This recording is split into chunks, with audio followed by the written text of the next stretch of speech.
का ये video related है जल विभव की अवधारणा पर, यानी वाटर पोटेंशियल की अवधारणा के ऊपर, कॉन्सेप्ट के ऊपर डिपेंड है। प्रीवियस वीडियो में हमने डीपीटी के बारे में पढ़ा था। डीपीटी एक ओल्ड डेटेड, आउटडेटेड कॉन्सेप्ट है, ओल्ड कॉन्सेप्ट है, आउटडेटेड कॉन्सेप्ट है। आजकल प्लांट्स में वाटर मूवमेंट के लिए डीपीटी कॉन्सेप्ट की जगह एक नए कॉन्सेप्ट वाटर पोटेंशियल को स्टडी किया जाता है। वाटर पोटेंशियल डीपीटी का ही एक पार्ट है, डीपीटी का ही एक पार्ट माना जाता है। डीपीटी कॉन्सेप्ट जिसे हम आउटडेटेड कॉन्सेप्ट मानते हैं, उसकी जगह वाटर पोटेंशियल कॉन्सेप्ट को यूज में लिया जाता है, जल विभव की अवधारणा को काम में लेते हैं। ये वाटर पोटेंशियल जिस तरह से डीपीडी का एक फॉर्मूला हमने देखा था, डीपीडी बराबर OP minus TP. DPD concept के अकॉर्डिंग किसी भी सिस्टम में वाटर का मूवमेंट उसके परासरण दाब और स्थिति दाब पर निर्भर करता है। वाटर मूवमेंट ऑस्मोटिक प्रेशर और टर्गर प्रेशर पर डिपेंड करता है। इसी डीपीडी कॉन्सेप्ट को स्लेटियर और टायलर ने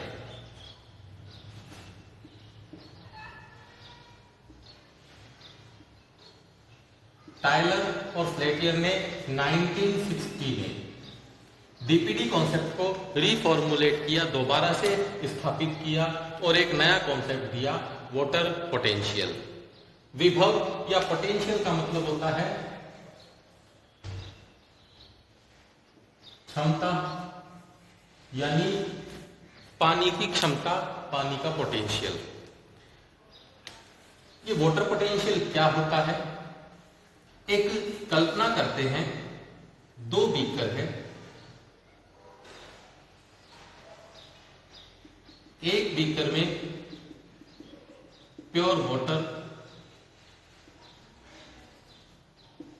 और एक बीकर में हमने लिया है शुगर सॉल्यूशन। एक बीकर में प्योर वाटर भर रखा है और दूसरे बीकर में हमने शुगर सॉल्यूशन लिया है। अगर हम थर्मोडायनेमिक्स, ऊष्मागतिकी की बात करें, थर्मोडायनेमिक्स के अकॉर्डिंग, ऊष्मागतिकी के अकॉर्डिंग किसी भी सिस्टम में प्रेजेंट कंपोनेंट्स, किसी भी तंत्र में उपस्थित उस तंत्र के घटक या उस तंत्र के कंपोनेंट्स, उस सिस्टम के कंपोनेंट्स की कुछ फ्री एनर्जी होती है। किसी भी सिस्टम में प्रेजेंट कंपोनेंट्स की कुछ न कुछ फ्री एनर्जी का वैल्यू होता है, फ्री एनर्जी होती है, और यही फ्री एनर्जी वर्क करने के लिए रेस्पॉन्सिबल होती है, काम करने के लिए, कार्य करने के लिए उत्तरदायी होती है। उस सिस्टम के कार्य करने की क्षमता किस पर डिपेंड करती है? उस सिस्टम को बनाने वाले कंपोनेंट्स, घटक की फ्री एनर्जी पर। यहां हमने दो सिस्टम्स की कल्पना की है, एक सिस्टम में प्योर वाटर है और दूसरे में शुगर सॉल्यूशन। शुगर सॉल्यूशन, ये किसमें शुगर सॉल्यूशन का मतलब क्या है? वाटर और शुगर मिक्स है, पानी यहां सॉल्वेंट की तरह कार्य कर रहा है, विलायक, और शुगर यहां सॉल्यूट की तरह काम कर रही है, विलेय। दो सिस्टम है, एक में प्योर वाटर है यानी केवल सॉल्वेंट प्रेजेंट है, केवल विलायक उपस्थित है, और दूसरे में विलायक के अंदर घुला हुआ सॉल्यूट है यानी शुगर घुली हुई है। इन दोनों सिस्टम्स को अगर हम कंपेयर करें, तो बीकर ए में भरा हुआ वाटर सॉल्यूशन, इस वाटर सॉल्यूशन में यानी इस प्योर सॉल्वेंट में केवल वाटर मॉलिक्यूल हैं और सारे वाटर मॉलिक्यूल्स फ्री हैं। ये किसी अदर मॉलिक्यूल के साथ केमिकल बाइंडिंग नहीं कर रहे हैं, रासायनिक रूप से बंधित नहीं है। इस वजह से यहां according to thermodynamics free energy of water molecule, free energy of water molecule कैसी होगी, मैक्सिमम होगी, क्योंकि कोई भी वाटर मॉलिक्यूल एंगेज नहीं है किसी तरह के केमिकल बॉन्डिंग में, तो यहाँ free energy of water molecule सबसे ज्यादा है। जबकि अगर हम शुगर सॉल्यूशन, इस बीकर बी में रखे हुए शुगर सॉल्यूशन की अगर हम कंपैरिजन करें बीकर ए में रखे हुए वाटर सॉल्यूशन के साथ, तो यहाँ वाटर में सोल्यूट घुला हुआ है, तिले घुला हुआ है, इस वजह से वाटर मॉलिक्यूल्स की दो कैटेगरी होगी, केमिकली बाइंड वाटर और फ्री वाटर मॉलिक्यूल्स। कुछ जल के अणु मुक्त अवस्था में है यहाँ पर और कुछ जल के अणु रासायनिक रूप से बंधित हैं। दैट मीन्स यहाँ नंबर ऑफ वाटर मॉलिक्यूल्स कैसे हैं, कम है, लो है, नंबर ऑफ वाटर मॉलिक्यूल्स कम है, इस वजह से यहाँ free energy of water molecules भी कैसी होगी, लो। बीकर ए में भरे हुए लिक्विड के कंपैरिजन में, तरल के कंपैरिजन में बीकर बी में भरे हुए जल में फ्री वाटर मॉलिक्यूल्स कम है। That means free energy of water molecules यहाँ कम है। और इसी डिफरेंस को प्योर वाटर में प्रेजेंट वाटर मॉलिक्यूल्स और किसी सॉल्यूशन में प्रेजेंट वाटर मॉलिक्यूल्स की फ्री एनर्जी में आने वाले इसी अंतर को वाटर पोटेंशियल, जल विभव कहा जाता है। तो वाटर पोटेंशियल या जल विभव हम किसे कहेंगे, the sum difference between water molecule of pure water, sum difference between free energy of water molecule of pure water and free energy of water molecule of a solution is known as water potential. तो water potential की definition हम क्या बनाएंगे, the difference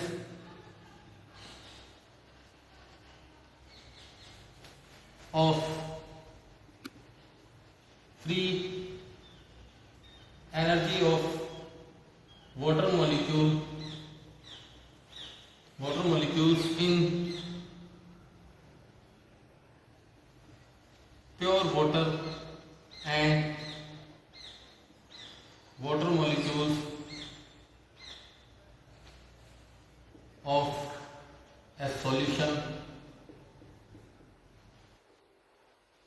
is called as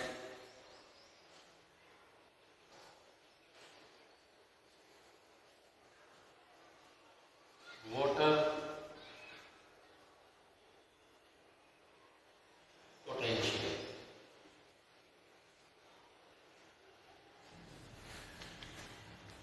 शुद्ध जल में उपस्थित जल के अणुओं की मुक्त ऊर्जा और किसी विलयन में उपस्थित जल के अणुओं की मुक्त ऊर्जा का अंतर जल विभव कहलाता है। शुद्ध जल में उपस्थित जल के अणु और किसी विलयन में उपस्थित जल के अणुओं की मुक्त ऊर्जा का अंतर ही क्या कहलाता है, जल विभव कहलाता है। The difference of free energy of water molecules in pure water and water molecules of a solution is called as water potential। Water potential को साई से इंडिकेट करते हैं। वाटर पोटेंशियल का सिंबल होता है साई और इसे मेजर किया जाता है बार में। इसकी यूनिट है बार। वाटर पोटेंशियल की यूनिट बार होती है, से इंडिकेट करते हैं और इसकी यूनिट बार कहलाती है। बार में इसे हम मेजर करते हैं। अब यदि हम डीपीडी को अगर हम वाटर पोटेंशियल की वे में अगर माने, अगर हम वाटर पोटेंशियल का कॉन्सेप्ट देखें तो वाटर पोटेंशियल क्या है, किसी प्योर वाटर सॉल्यूशन और कंसंट्रेटेड सॉल्यूशन के बीच में प्रेजेंट वाटर मॉलिक्यूल्स की फ्री एनर्जी का डिफरेंस क्या कहलाता है, वाटर पोटेंशियल। तो यहाँ डीपीडी ओल्ड कॉन्सेप्ट के अकॉर्डिंग इसे हम डीपीडी कहते हैं और न्यू कॉन्सेप्ट के अकॉर्डिंग वाटर पोटेंशियल, जिसका सिंबल साई डब्ल्यू होता है। न्यू कॉन्सेप्ट के अकॉर्डिंग, ओल्ड कॉन्सेप्ट में ये ऑस्मोटिक प्रेशर है और न्यू कॉन्सेप्ट में इसे ऑस्मोटिक पोटेंशियल कहा जाता है, जिसे साई एस से इंडिकेट करते हैं। इसी तरह से टर्गर प्रेशर, ओल्ड कॉन्सेप्ट में इसे टर्गर प्रेशर कहते हैं और न्यू कॉन्सेप्ट के अकॉर्डिंग इसे प्रेशर पोटेंशियल, प्रेशर पोटेंशियल कहा जाता है, जिसका सिंबल साई पी हम लेते हैं।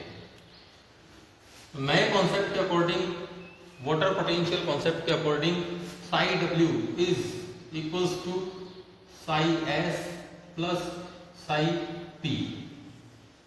अब यहां ये पॉजिटिव का सिंबल कैसे आया है इसकी बात करते हैं। जैसे मान लेते हैं, ऑस्मोसिस वाला वो कॉन्सेप्ट एक बार फिर से याद करते हैं। सेमी परमेबल मेम्ब्रेन से दो चैम्बर सेपरेट हैं। चैम्बर ए में प्योर वाटर भरा हुआ है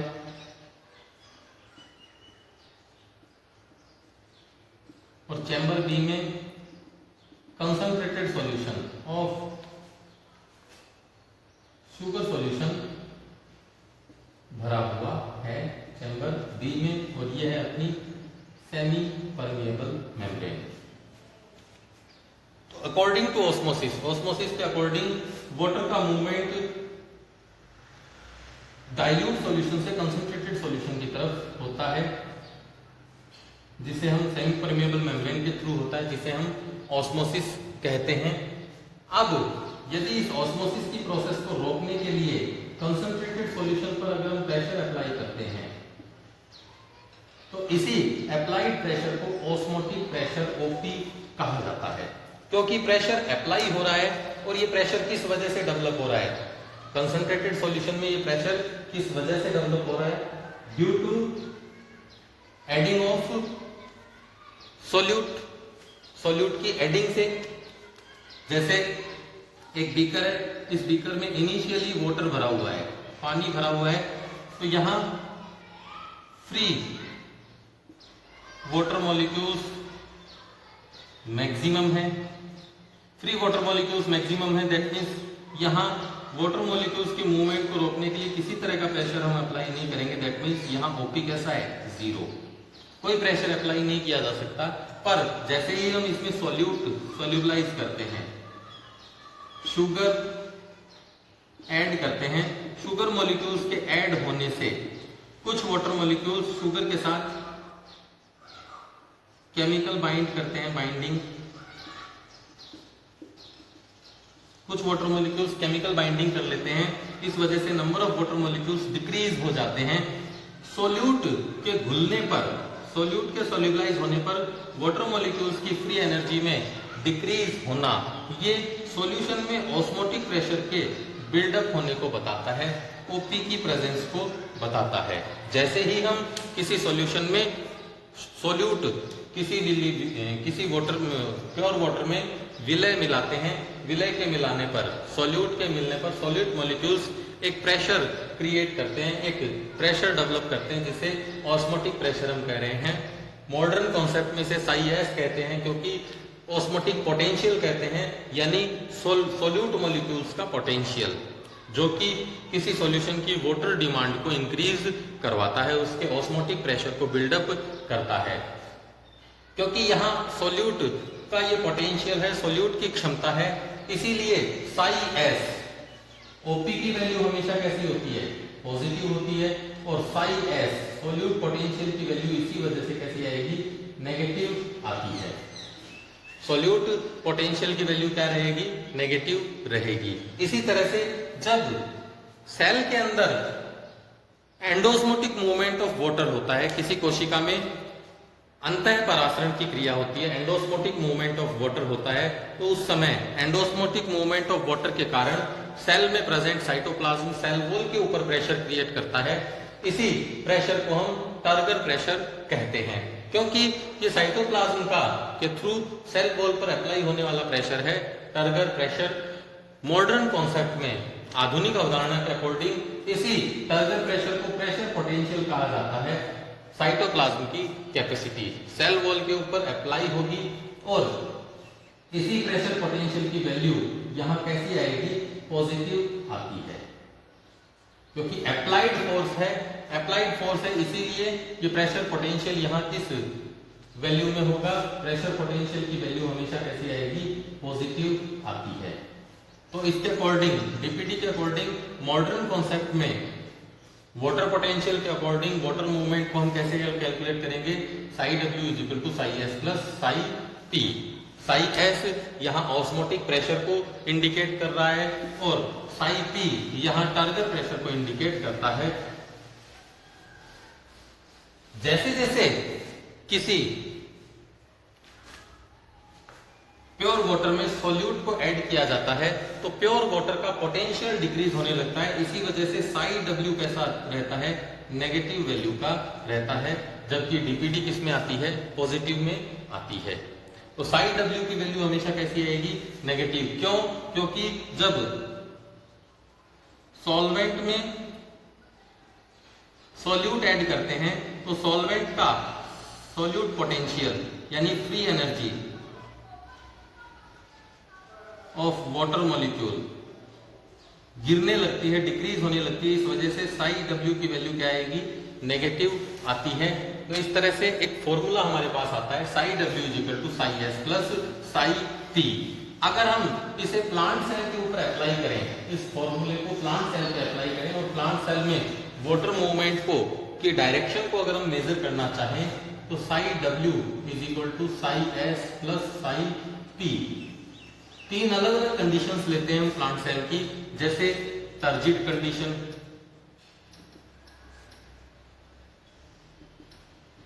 ऑफ प्लांट सेल की turgid condition,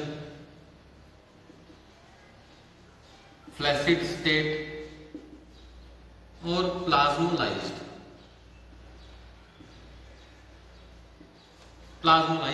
state. Plant cell की टर्जिड स्टेट है, दैट मीन्स प्लांट सेल पूरी तरह से फूली हुई है।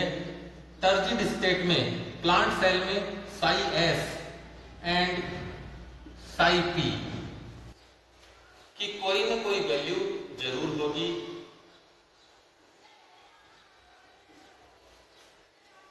कोई ना कोई वैल्यू जरूर होती है साई एस और साई पी की जब प्लांट सेल टर्जिड होता है।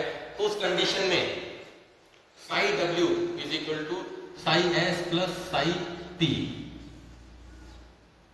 एक फुल्ली टर्जिड सेल के लिए सेल का वाटर पोटेंशियल क्या रहेगा, psi W is equal to psi S plus psi P.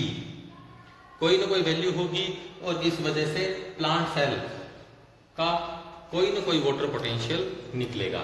इसी तरह से अगर हम एक फ्लैसिड सेल देखें तो फ्लैसिड सेल में सेल श्रिंक कंडीशन में रहती है, सिकुड़ी हुई अवस्था में रहती है और इस सिकुड़ी हुई अवस्था में श्रिंक स्टेट में साइटोप्लाज्म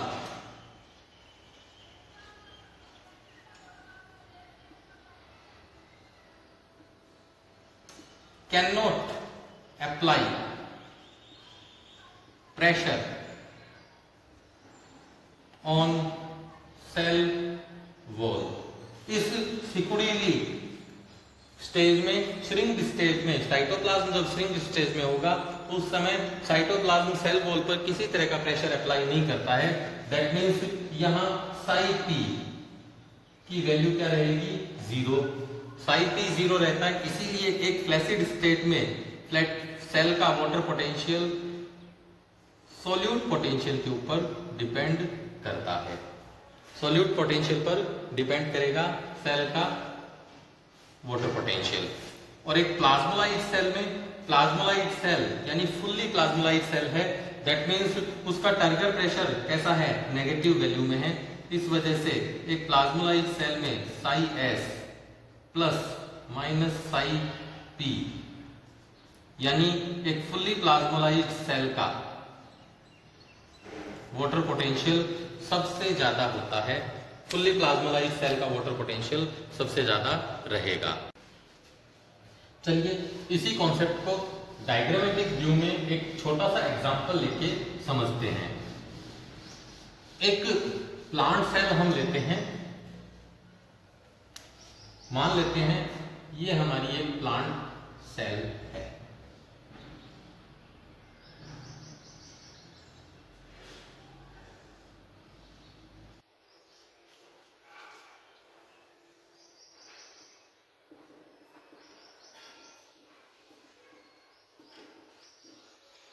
यदि इस प्लांट सेल को आइसोटोनिक सॉल्यूशन यानी समपरासारी विलयन में रखा जाता है,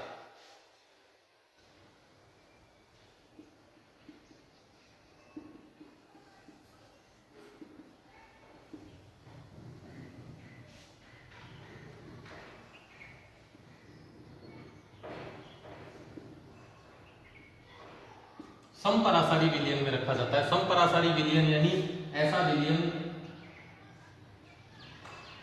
ऐसा सॉल्यूशन जिसकी कंसंट्रेशन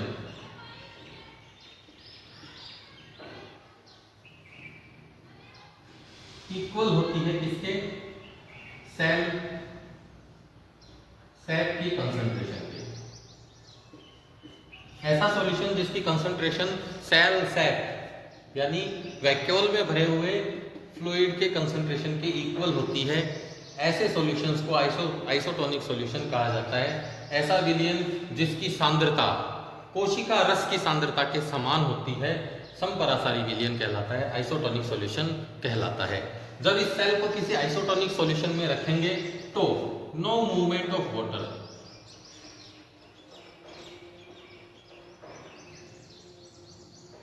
वाटर का मूवमेंट नहीं होता है सेल के अंदर, क्योंकि सेल के आउटर एनवायरनमेंट में प्रेजेंट वाटर कंसंट्रेशन और सेल के अंदर प्रेजेंट वाटर कंसंट्रेशन इक्वल होती है। बाहर प्रेजेंट वाटर की कंसंट्रेशन यानी वाटर मॉलिक्यूल्स और सेल सैप में प्रेजेंट वाटर मॉलिक्यूल्स इक्वल होते हैं। इस वजह से नो मूवमेंट ऑफ वाटर, किसी तरह का वाटर मूवमेंट नहीं होता है और इस स्टेट में सेल टर्जिड होती है, स्थित होती है। सेल अपनी स्थित अवस्था में रहती है और इस स्थित अवस्था में वाटर पोटेंशियल के अकॉर्डिंग साई W बराबर Sai S plus psi P, इस फॉर्मूले के अकॉर्डिंग जब सेल अपनी टर्जिड स्टेट में होगी, फुल्ली टर्जिड स्टेट में होगी, उस समय सेल में किसी तरह का water potential, pressure potential develop नहीं होगा। किसी तरह का प्रेशर पोटेंशियल डेवलप नहीं होगा, that means pressure potential solute potential के इक्वल होगा। कोई एक्स्ट्रा वाटर पोटेंशियल डेवलप नहीं होगा, इस वजह से ये सॉल्यूट पोटेंशियल के इक्वल ही होगा। जैसे एक छोटा सा एग्जांपल लेते हैं, एक प्लांट सेल जिसका वाटर पोटेंशियल हमें कैलकुलेट करना है, इस प्लांट सेल में सॉल्यूट पोटेंशियल की वैल्यू मान लेते हैं -10 बार है और इसी तरह से वाटर पोटेंशियल, प्रेशर पोटेंशियल की वैल्यू 10 बार है, क्योंकि फुल्ली टर्जिड स्टेट में है जहां नो मूवमेंट ऑफ वाटर हो रहा है, पानी का कोई मूवमेंट नहीं हो रहा है। इस वजह से प्रेशर पोटेंशियल और सॉल्यूट पोटेंशियल की वैल्यू इक्वल रहती है, बस दोनों का सिंबल क्या रहेगा, डिफरेंट रहेगा, क्योंकि वाटर पोटेंशियल पॉजिटिव वैल्यू में होता है और सॉल्यूट पोटेंशियल नेगेटिव वैल्यू में। तो इस तरह से अगर हम एक फुल्ली टर्जिड सेल की वाटर पोटेंशियल को कैलकुलेट करेंगे तो ये कैलकुलेशन कैसी आएगी, -10 + 10, वाटर पोटेंशियल कैसा आएगा, 0। तो एक फुल्ली टर्जिड सेल, एक पूरी तरह से स्थित कोशिका का वाटर पोटेंशियल 0 होता है, दैट मीन्स इसमें पानी का मूवमेंट ना तो सेल से बाहर होगा और ना ही सेल के अंदर।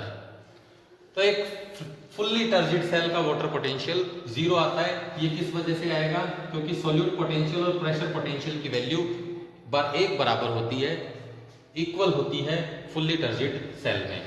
अब इसी तरह से अगर इस सेल को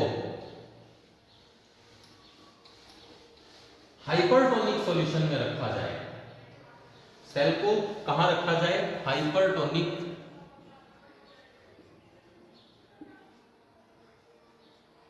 सॉल्यूशन में, अति परासारी विलयन में। तो जब हाइपरटोनिक सॉल्यूशन में रखा जाता है तो यहां एक्सोस्मोटिक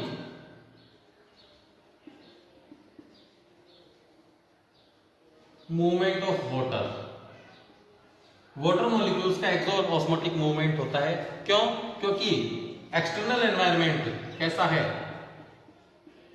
कंसंट्रेटेड है एक्सटर्नल एनवायरनमेंट कंसंट्रेटेड है, जबकि सेल सैप की कंसंट्रेशन एक्सटर्नल एनवायरनमेंट में प्रेजेंट सॉल्यूशन की कंसंट्रेशन से कम है।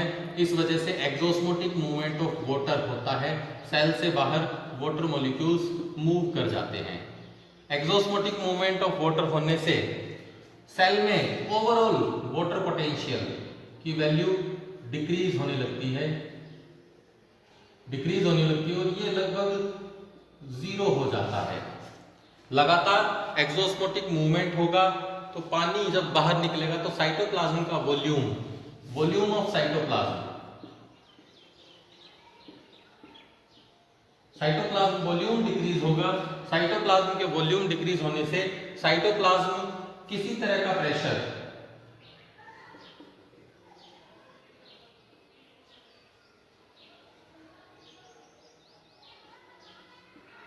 सेल वॉल पर किसी तरह का प्रेशर नहीं लगा पाएगा। साइटोप्लाज्म का वॉल्यूम डिक्रीज होने से सेल वॉल पर प्रेशर डिक्रीज होगा, that means pressure potential decrease होगा, टारगेट प्रेशर नहीं होगा, टीपी डिक्रीज होने लगेगा और ये टीपी की वैल्यू क्या आ जाती है, यहाँ 0 आ जाती है। दैट मींस एक्सोस्मोटिक मूवमेंट होने से सेल फ्लैसिड कंडीशन में आ जाती है, पिचकी हुई अवस्था में आ जाती है। और एक फ्लैसिड सेल का water potential Sai S plus psi P, तो यहाँ साई पी की वैल्यू क्या है, साई पी 0 है। इसलिए एक फ्लैसिड सेल का वाटर पोटेंशियल किस पर डिपेंड करेगा, सॉल्यूट पोटेंशियल के ऊपर डिपेंड करेगा। जैसे एग्जांपल ले लेते हैं, एक सेल का सॉल्यूट पोटेंशियल -10 बार है और इसमें प्रेशर पोटेंशियल कैसा है, प्रेशर पोटेंशियल मान लेते हैं 2 बार है, यानी कम है, नियर बाई 0 है, कम है किसके, सॉल्यूट पोटेंशियल के कंपैरिजन में कम है। तो इस वजह से साई डब्ल्यू बराबर -10 प्लस 2, ये कितना आएगा, -8। तो एक फ्लैसिड सेल का वाटर पोटेंशियल किस पे डिपेंड कर रहा है, सॉल्यूट पोटेंशियल पर डिपेंड करता है। इसी तरह से अगर इस सेल को हाइपरटोनिक सॉल्यूशन में कई देर तक, काफी टाइम तक रखा जाए तो लगातार कंटिन्यूअस एक्सोस्मोटिक मूवमेंट ऑफ वाटर होने के कारण सेल प्लाज्मोलाइज्ड कंडीशन में आ जाती है।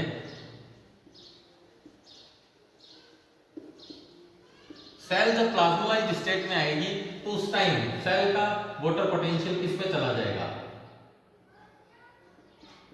नेगेटिव में। वाटर पोटेंशियल यानी टारगेट प्रेशर कैसा चला जाएगा, नेगेटिव वैल्यू का।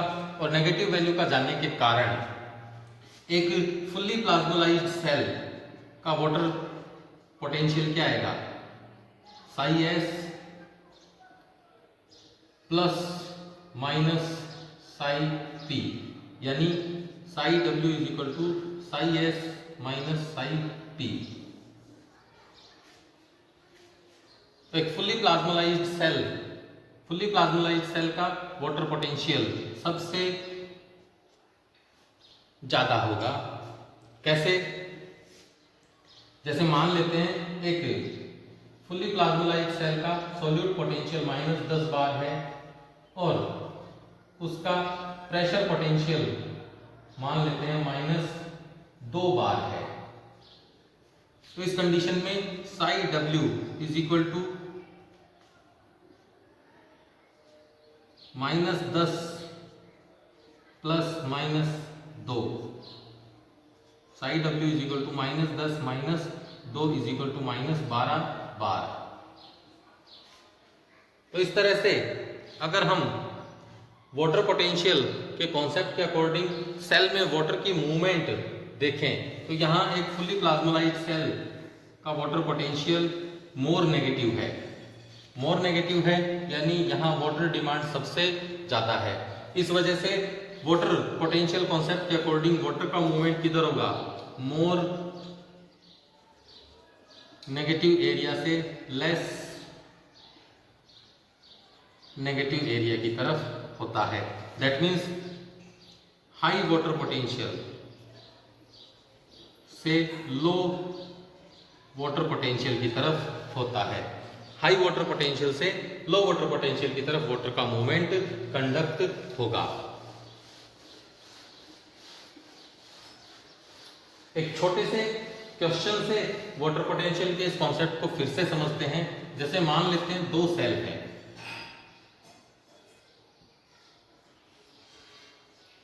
एक सेल का साई S -10 बार है और साई P 8 बार है। इसी तरह से सेल B का साई S -10 है और साई P मान लेते हैं 2 बार है। तो वाटर मूवमेंट किस तरफ होगी ये हमें कैलकुलेट करना है। मूवमेंट ऑफ वाटर हमें कैलकुलेट करना है।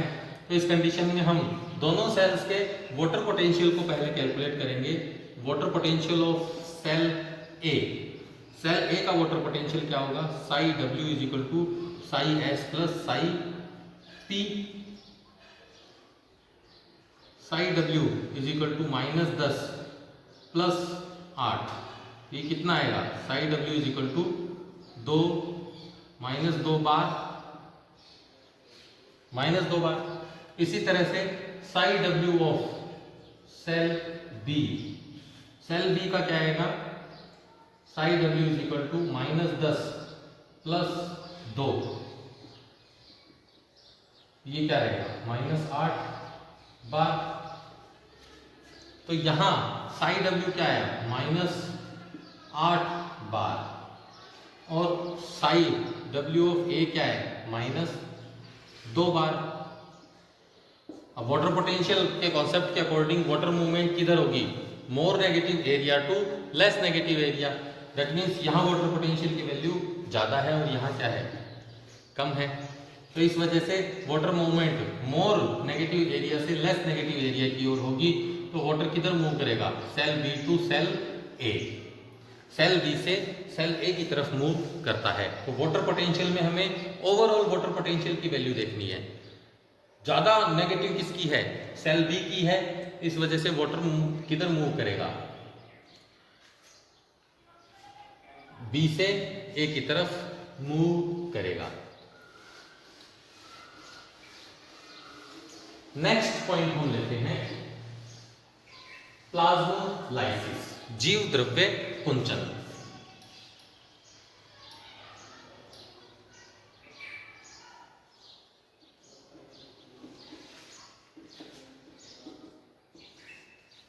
ये प्लांट सेल में डेवलप होने वाला जीव द्रव्य कुंचन प्लाज्मोलाइसिस प्लांट सेल में डेवलप होने वाली एक ऐसी कंडीशन है जिसमें सेल में प्रेजेंट साइटोप्लाज्म श्रिंक होने लगता है, सिकुड़ने लगता है। ये प्लाज्मोलाइसिस की प्रोसेस उस समय कंडक्ट होती है जब किसी प्लांट सेल को हाइपरटोनिक सॉल्यूशन में रखा जाता है, अति परासारी विलयन में रखा जाता है। तो exosmotic movement of water from cell to outer environment if the cell placed in hypertonic solution, such phenomena is known as plasmolysis. जीव द्रव्य कुंचन एक ऐसी जैविक प्रक्रिया है जिसमें यदि किसी सेल को अति परासारी विलयन में रखा जाए तो कोशिका द्रव से जल के अणुओं का बहिःपरासरण होने के कारण जीव द्रव्य संकुचित हो जाता है, सिकुड़ जाता है। जीव द्रव्य के इसी सिकुड़न की प्रक्रिया को जीव द्रव्य कुंचन कहा जाता है। जैसे मान लेते हैं ये प्लांट सेल है,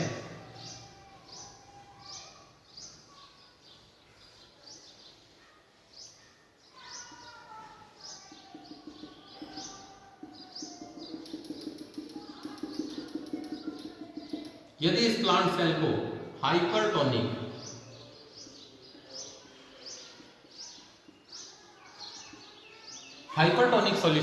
सॉल्यूशन में रखा जाता है, यदि इस प्लांट सेल को हाइपरटोनिक सॉल्यूशन में अति परासारी विलयन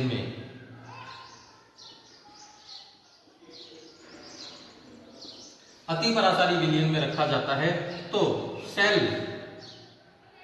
में प्रेजेंट साइटोप्लाज्म का वाटर कंटेंट, सेल के साइटोप्लाज्म का वाटर कंटेंट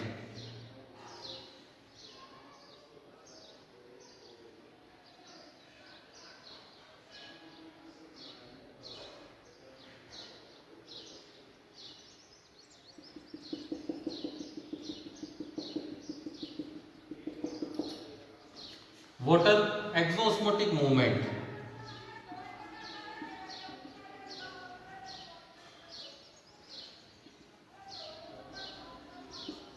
वाटर के एक्सोस्मोटिक मूवमेंट के कारण पानी सेल से बाहर की तरफ मूव कर जाता है। इस वजह से वॉल्यूम ऑफ साइटोप्लाज्म डिक्रीज होने लगता है।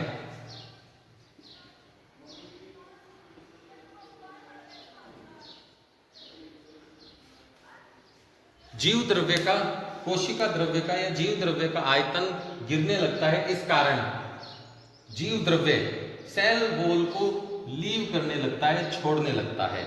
सेल वॉल से जीव द्रव्य हटने लगता है, लीव करने लगता है।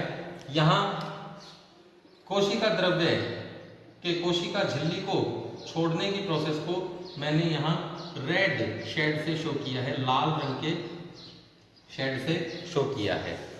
तो जैसे जैसे वाटर सेल से बाहर निकलेगा, जब हम अति परासारी विलयन में किसी कोशिका को रखेंगे, तो क्योंकि सेल में एक्सोस्मोटिक मूवमेंट ऑफ वाटर होगा, इस वजह से साइटोप्लाज्म का वॉल्यूम गिरने लगता है, डिक्रीज होने लगता है, जिससे साइटोप्लाज्म सेल वॉल को लीव करने लगता है किनारों से, सेल वॉल को किनारों से लीव करने लगता है। इस कंडीशन को सेल की इंसिपिएंट प्लाज्मोलाइसिस कंडीशन कहा जाता है।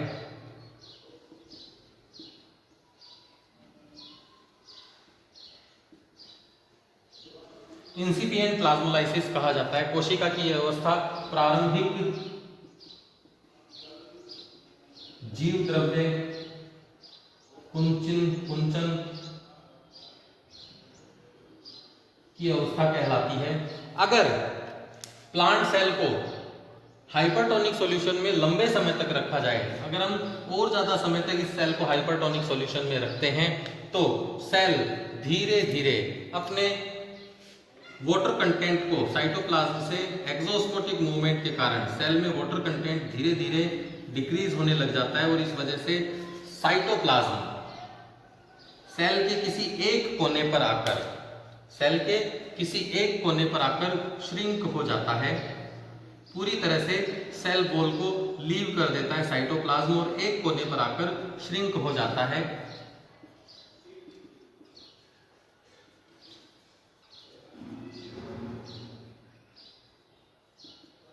कुंचित जीव द्रव्य। अगर हम अधिक लंबे समय तक और ज्यादा लंबे समय तक सेल को हाइपरटोनिक सॉल्यूशन में रखेंगे, तो जीव द्रव्य यानी साइटोप्लाज्म सेल के किसी एक कोने पर आकर श्रिंक हो जाता है। इस कंडीशन में सेल की शेप या साइज पर कोई इफेक्ट नहीं होता है, क्योंकि सेल वॉल श्रिंक नहीं होती है, केवल साइटोप्लाज्म श्रिंक होता है। इस वजह से साइटोप्लाज्म सेल के किसी एक कोने पर, किसी एक कॉर्नर पर आकर एकत्रित हो जाता है, इकट्ठा हो जाता है। इसी स्टेट को प्लाज्मोलाइज्ड स्टेट,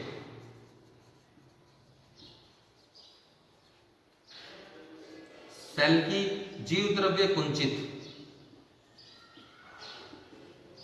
अवस्था कहा जाता है। तो पूरी तरह से वाटर कंटेंट, जल का एक्सोस्मोटिक मूवमेंट लगातार होने से साइटोप्लाज्म सेल के एक कोने पर आकर एकत्रित हो जाता है, एक कोने पर इकट्ठा हो जाता है। इस अवस्था को सेल की प्लाज्मोलाइज्ड स्टेट कहा जाता है।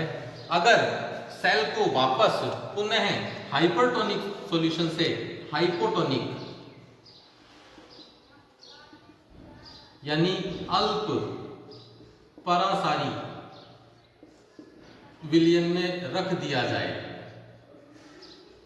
अगर इसी प्लाज्मोलाइज्ड सेल को हाइपरटोनिक सॉल्यूशन से निकालकर हाइपोटोनिक सॉल्यूशन में रख दिया जाए, तो सेल में एंडोस्मोटिक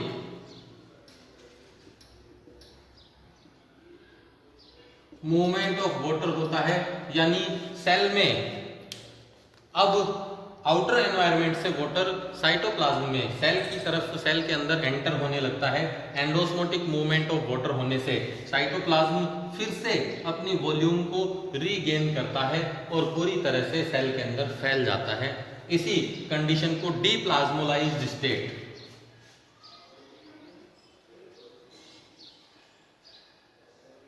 सेल की डीप्लाज्मोलाइज्ड स्टेट, जीव द्रव्य विकुंचित अवस्था कहा जाता है। जीव द्रव्य विकुंचन अवस्था कहा जाता है। तो जीव द्रव्य कुंचन और जीव द्रव्य विकुंचन से क्या मतलब है?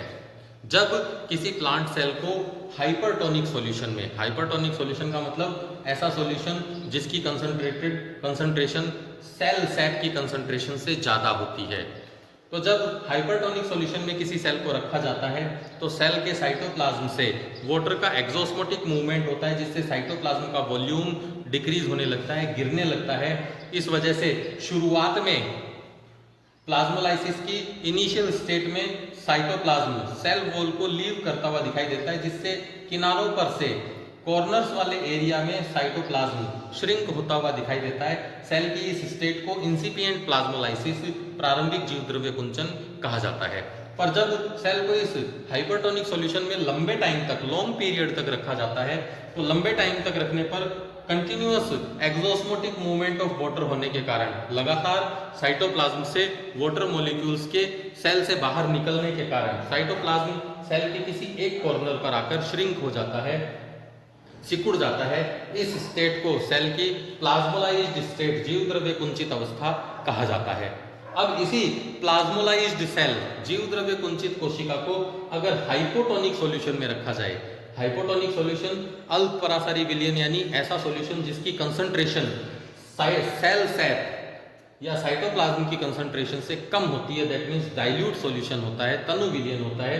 तनु विलयन में अगर हम रखते हैं, डाइल्यूट सॉल्यूशन में अगर हम इसी प्लाज्मोलाइज्ड सेल को अगर रखते हैं कुछ समय के लिए, तो एंडोस्मोटिक मूवमेंट ऑफ वाटर होने के कारण, आउटर एनवायरनमेंट से सेल के अंदर पानी के मूवमेंट के कारण साइटोप्लाज्म का वॉल्यूम धीरे धीरे फिर से इंक्रीज होता है, और इंक्रीज होकर ये सिकुड़ा हुआ साइटोप्लाज्म पूरी सेल में इक्वली स्प्रेड हो जाता है, पूरी सेल में इक्वली फैल जाता है। इस अवस्था को सेल की डीप्लाज्मोलाइज्ड स्टेट, जीव द्रव्य विकुंचित अवस्था कहा जाता है। तो इस तरह से जीव द्रव्य कुंचन और जीव द्रव्य विकुंचन की प्रक्रिया की प्रोसेस सेल को हाइपरटोनिक सॉल्यूशन या हाइपोटोनिक सॉल्यूशन में रखने के कारण आती है। आज की वीडियो में इतना ही। नेक्स्ट हम लेंगे अगला चैप्टर आरबीएससी का, एसेंट ऑफ सेल।